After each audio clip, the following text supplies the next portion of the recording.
Hello, you're welcome. Okay, so now the topic is gas laws. Okay, and before we actually look at gas laws, let's first look at kinetic theory of matter. Okay, now according to kinetic theory of matter, we know very well that matter exists in three states, in which one state is actually solid.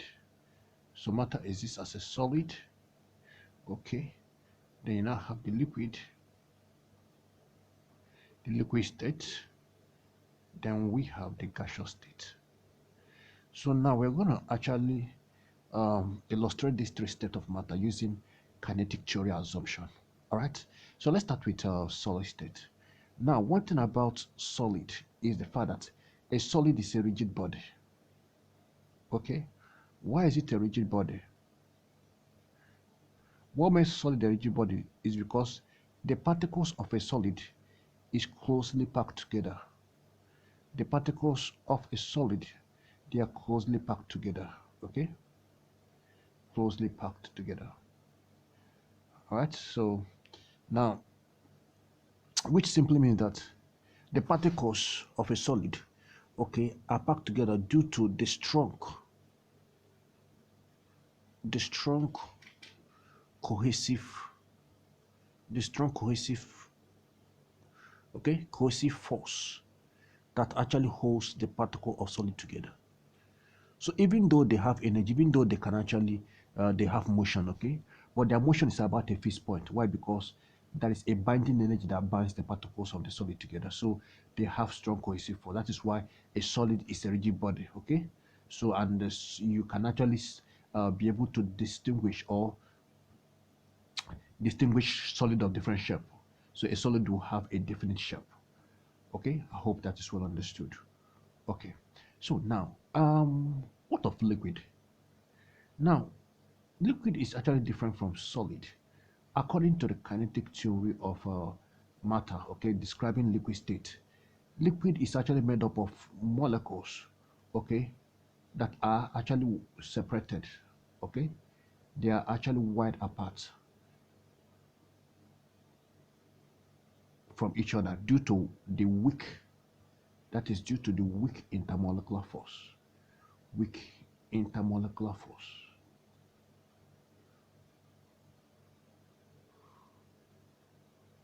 Okay, weak intermolecular force binding the molecules of a liquid together. That is why the molecules of a liquid does not have shape of its own, but rather it actually takes the shape. Okay, only take the shape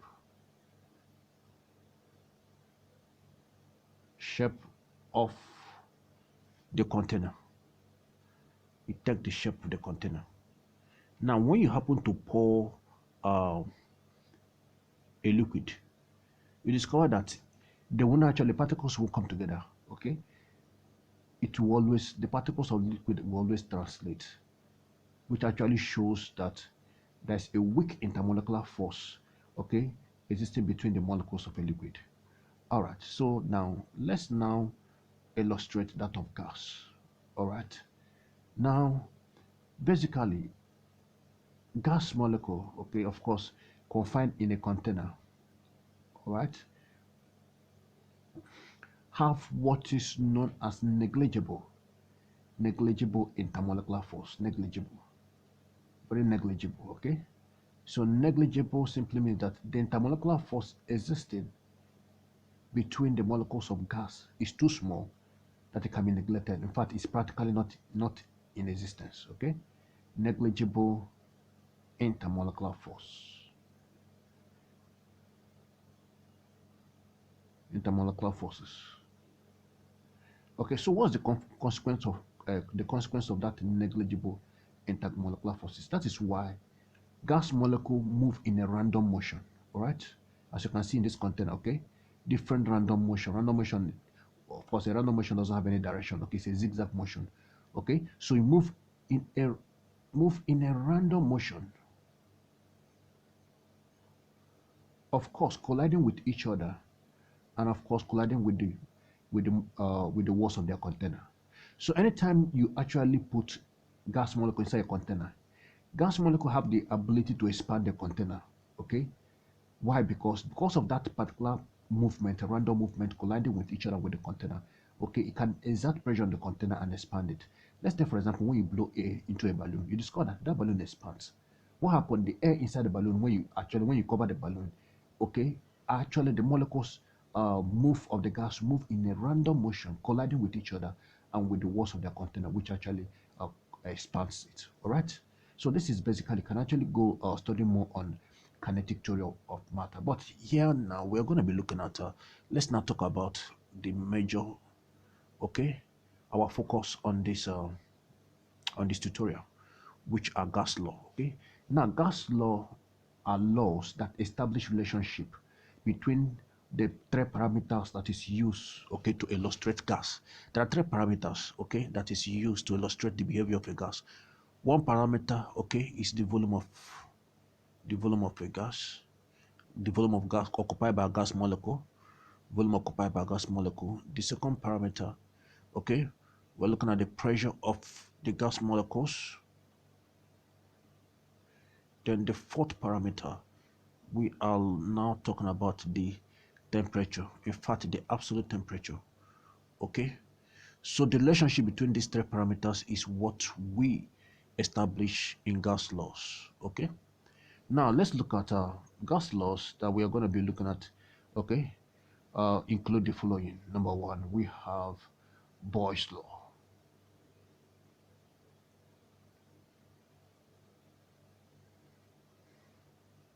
Number two, we have Charles's law. We have Charles's law.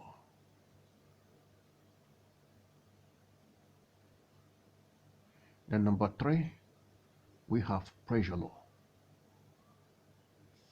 Pressure law.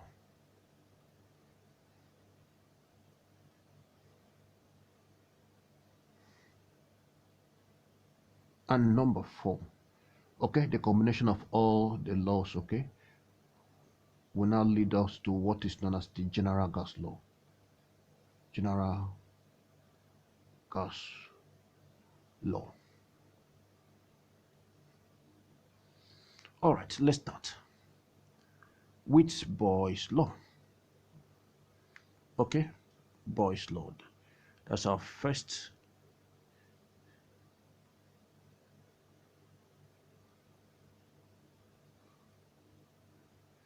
Okay, please pardon me. All right, the very first law we want to state Boyle's law. All right. Now, according to Boyle's law actually states that the volume occupied by phase mass of a gas is inversely proportional to its pressure at constant temperature, provided the temperature is constant. Now, what does this actually mean? Okay, if we say that volume is inversely proportional to pressure, that simply means that when the volume occupied by molecules of gas increases, then the pressure actually reduces. Can we illustrate what actually, okay, this Boyle's law using kinetic theory? Okay, yes, I can illustrate why this is actually true. Let's look at that. Let's look at gas molecules that is actually confined in a container. Okay, of course these gas molecules move in a random motion, right? Now let's see. If I increase the volume of the container, you discover that, okay, the collision of gas molecule with each other and of course with the walls of the container will reduce. Why? Because the container now, the walls of the container is far apart. Okay, so before they can get to the container, okay, it is discovered that the time to which they get to the container collide and also to collide with each other will definitely will increase, and that increase in time will actually lead to less collision. Okay, now when you increase the volume, you discover that the collision of gas molecules actually reduces. And please take note, it is the collision. Anytime you hear of pressure, pressure is actually due to the collision of gas molecule. So pressure is equal to collision. Okay, so anytime you hear gas pressure, that is gas collision. So the more the collision of gas molecules, the more the pressure that you get. So that means pressure, okay, So when I increase the volume, then the rate of collision reduces, and that reduces the pressure. So that is why we can simply state that volume is inversely proportional to pressure. Okay, so that's the explanation. Now let's work on this formula. Working on this formula, remember I have to change the proportional side, okay, to an equal to, then I have to introduce a constant. That's going to be V equal to K all over P. So I want to find my constant, right? My constant of proportionality, I will have to cross multiply. K times 1 will give me K, all right? Then, of course, P multiplied by V. So invariably, I can simply say that the product of pressure and volume is constant. So because of this product is constant, anytime there's a change in state, okay, from initial state, this product will always be constant. So let's say we have initial state P1, V1, okay? It's still going to be equal to the final state, okay, which is P2, V2. So this formula, let me call it formula number 1, is what we got from Boyle's law. All right, I hope that is well understood. Let's look at a typical example.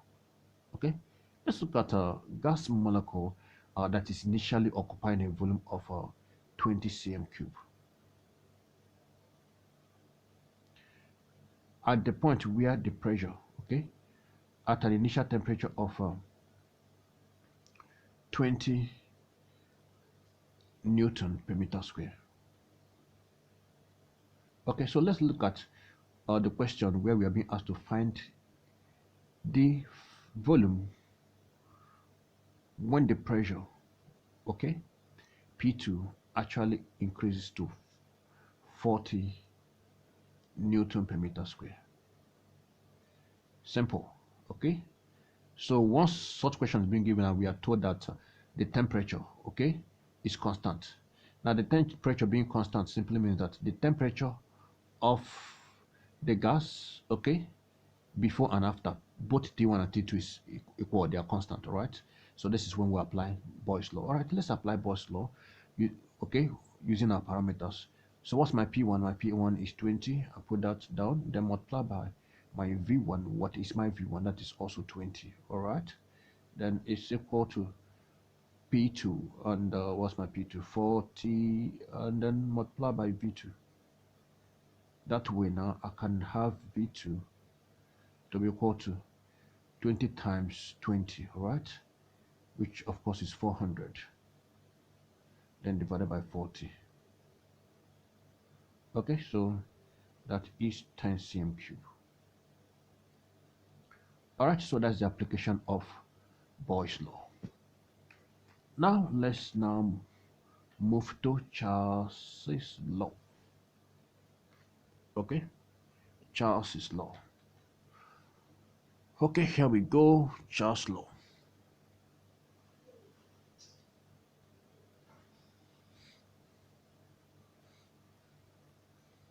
Okay, according to Charles law stated that the volume occupied by a fixed mass of gas is directly proportional to the temperature, right?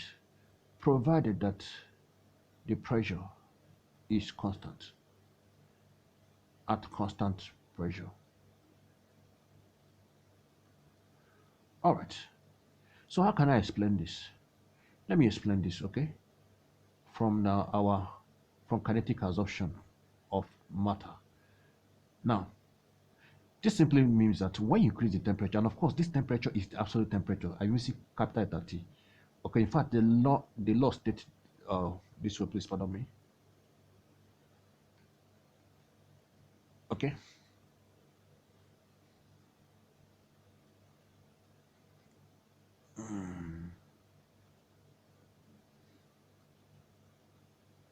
Oh, come on. All right. Now,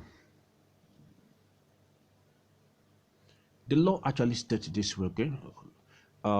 That the volume occupied by fixed mass of gas is directly proportional to the absolute temperature. So the temperature is absolute temperature. What is absolute temperature? As absolute temperature is the temperature that is measured in Kelvin, okay? So in Charles law, what we use is absolute temperature. That's why I'm using capital letter T, okay, which signifies absolute temperature. So let's explain this, right? So that simply means that if I increase the temperature of gas molecules, then the volume will increase, okay? How do I explain that? You know very well that Okay, when you increase the temperature of gas molecule, one of the things you will discover is that the kinetic energy of the gas molecule actually increases. Okay, so and of course, according to kinetic theory of gas temperature is a measure of average kinetic energy of gas. So what simply means that temperature, all right, is please pardon me, the temperature of gas,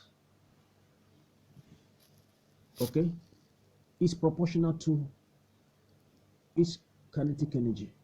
So if I increase the temperature, and of course I will get more kinetic energy, okay, of gas molecules. And if I get more kinetic energy of gas molecule, you know what that entails? Then that simply means that the speed of gas molecule will increase. That will now in turn increase the collision. Okay, that will in turn increase collision. So because it will increase collision, do you know what now happens? Okay, that increase in collision will now expand the container, will expand the volume. More collision you get, all right, more collision on the walls of the container will actually expand it. So that is the explanation to that. Now let's go to the formula. Of course, you know very well that I have to bring a equal to, then I introduce a constant. Okay, so my constant now is going to be equal to V all over T. So that is the ratio of volume, okay, and absolute temperature is constant. So anytime there's a change of state, V1 all over T1, okay, then of course it will change proportionally. All right, that's going to be V2 equal to V2 all over T2. Okay, so from Charles' law, we have this formula. All right, let's look at a typical example. Let's say a situation where gas molecules initially occupies a volume of 20 cm cube. Okay, let's say 30 cm cube. All right, and at temperature of 27 degrees Celsius. Now, remember I told you that what we use is absolute temperature. What we use is absolute temperature. Absolute temperature is temperature in Kelvin. So how do we convert temperature in Celsius to temperature in Kelvin? Now look at the formula. If you want to convert temperature in Celsius to temperature in Kelvin, okay, TU temperature in Kelvin, all you just need to do is to add, okay, 273 to that temperature in Celsius, okay? So theta degrees Celsius plus 273 will convert that temperature to Kelvin. So in this case now, since the temperature is 27 degrees Celsius, I have to convert it to 7, okay? Or I have to convert it to Kelvin by adding 273 to it, and which gives me 300 degree Kelvin. All right. So now, the question now is find the final volume, question mark. Find the volume of the gas when the temperature actually increases to 37 degrees Celsius. Okay, so remember I have to convert that by adding 273. So that gives me 310 Kelvin. All right, so now, of course, the question will definitely state that pressure, okay, is constant. Pressure being constant, that simply means that the initial pressure is equal to the final pressure. So pressure is constant, okay, is constant. So that if the pressure is constant, that's when we're using Charles' law. All right, so let's use our formula from Charles' law. Let's put our parameters. V1 is 30, so I put it there, 30 divided by T1, which of course is 300. Okay, then equal to V2, that's what I'm looking for, then divided by T2, which is 310. Of course, you know what I will do? I just need to cross multiply. Cross multiply, and I'm gonna have 300 times V2, which gives me 300 V2. Then of course equal to 30 times 310. That way now you can get your V2 to be equal to 30 times 310. Alright, then divided by 300. So if you use your calculator, you can get this answer. Alright, so I hope that is well understood. Moving forward to our next law, that is pressure law. Pressure law.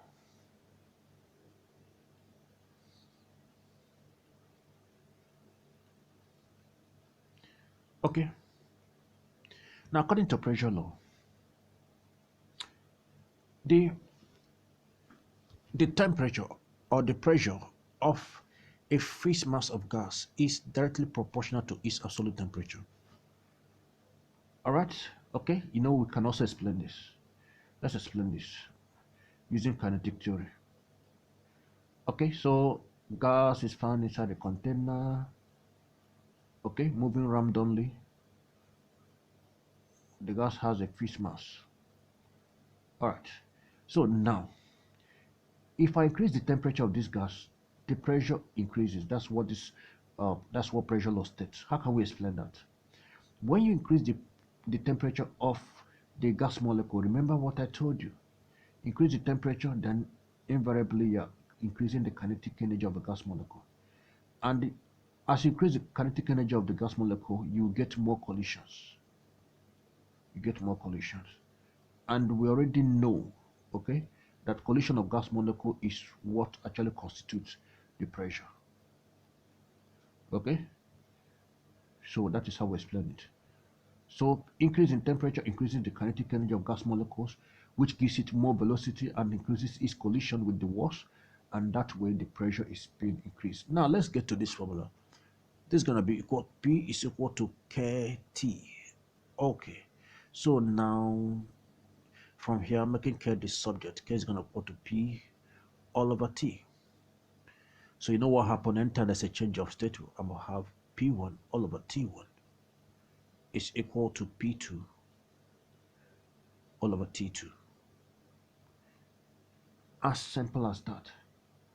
All right, so you can actually probably set question for yourself on this and solve it. Now let's get to the general gas. Let's combine the laws. Okay, let's look at the law that actually combine the three parameters, which of course is the general gas law.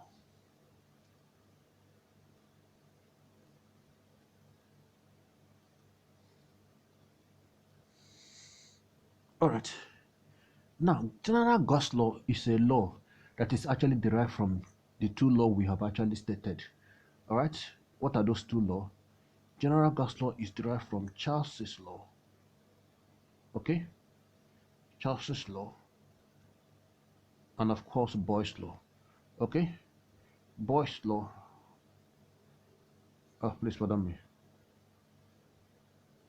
Okay, Boyle's law and Charles law. What? Okay, I have to correct something here. Please pardon me. I want to take Boyle's law first. Okay, I want to start with, of course, I want to take Boyle's law first. So I have Charles's law, then of course Boyle's law. Since I started with Boyle's law. Okay, Boyle's law. All right, of course, from Boyle's law, you know that volume is proportional to, is inversely proportional to pressure. That's Boyle's law. And from Charles' law, we know that volume is directly proportional to temperature. Such proportionality, where one parameter, okay, is proportional to two different parameters at the same time, is called joint proportion. All right. So I can combine these two proportions. I can simply say that, okay, volume is proportional to both, okay, reciprocal of pressure times, of course, the temperature. All right. So from here now, you know that I have to introduce a constant. So V is equal to K, of course, T all over P. So if I should make my K the subject, I'm going to have, okay, if I cross multiply, making K subject, K will be equal to PV, then divided by T. So I can simply say that the product of pressure and volume all over temperature is constant. That's where I can create a relationship, okay, which is P1, V1, all over T1, okay, equal to P2, V2, all over T2. So as you can see, this general gas equation, okay, general gas equation.